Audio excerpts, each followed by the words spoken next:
आज जो हम एक्टिविटी कराने जा रहे हैं वो सर्वनाम पर आधारित है। इससे पहले हम संज्ञा बच्चों को बता चुके हैं और सर्वनाम क्या है आज हम वो बताएंगे बच्चों को। तो हमने छोटा सा TLM बनाया है सर्वनाम और उसके भेद। तो ये सर्वनाम है। सर्वनाम की परिभाषा हमने लिखी, संज्ञा के स्थान पर प्रयोग किए जाने वाले शब्दों को सर्वनाम कहते हैं, जैसे वह, तुम, मैं, कौन आदि। फिर अब हमने ये लिखा है यहाँ सर्वनाम के भेद। तो सर्वनाम के कितने भेद हैं? कितने भेद हैं बच्चों? कितने लिखे हैं मैंने? 6 भेद लिखे हैं। ठीक है, सर्वनाम के कितने भेद हैं?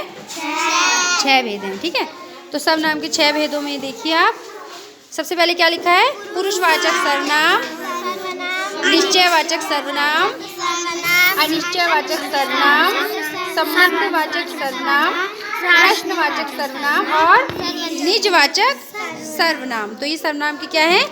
भेद हैं। तो बच्चे जनरली हम उनको बुक से पढ़ाएंगे तो वो इतना इंटरेस्ट नहीं लेते हैं, लेकिन अगर हम कोई TLM बना दें तो बच्चे थोड़ा इंटरेस्ट लेंगे, उसको बार बार पढ़ेंगे तो जिससे उन्हें याद भी हो जाएगा। ये है क्या लिखा हुआ सबसे ऊपर?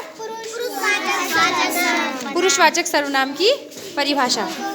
जो सर्वनाम शब्द बोलने वाले, सुनने वाले तथा अन्य के लिए प्रयुक्त हो उन्हें पुरुषवाचक सर्वनाम कहते हैं।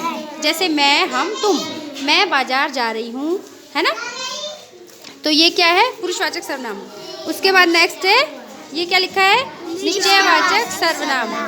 अब निश्चयवाचक सर्वनाम है वह सर्वनाम शब्द जो किसी व्यक्ति, वस्तु या घटना का निश्चय रूप से बोध कराते हैं उन्हें निश्चयवाचक सर्वनाम कहते हैं। जैसे यह, वह, यह मेरी पुस्तक है। तो मेरी है ना, यह मेरी पुस्तक है, वह तुम्हारा गांव है। निश्चय है ये, है ना? निश्चित है ये चीज़, तो इसलिए निश्चयवाचक सर्वनाम है। अब ये अनिश्चितवाचक सर्वनाम है, अनिश्चयवाचक सर्वनाम, है ना? इसकी डेफिनेशन है, जिन सर्वनाम शब्दों के द्वारा किसी निश्चित व्यक्ति या वस्तु का बोध ना हो वह अनिश्चितवाचक सर्वनाम कहलाता है।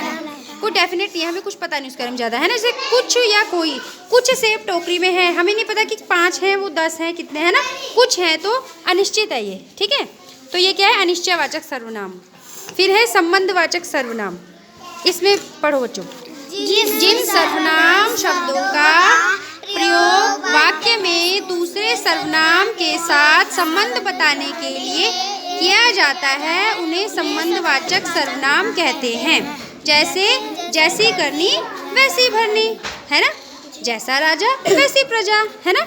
तो ये है संबंधवाचक सर्वनाम। संबंध बता रहे हैं हम एक से दूसरे का। ठीक है, जैसा आप काम करोगे वैसा आपको फल मिलेगा, संबंध बता रहे हैं हम। ठीक है, प्रश्नवाचक सर्वनाम।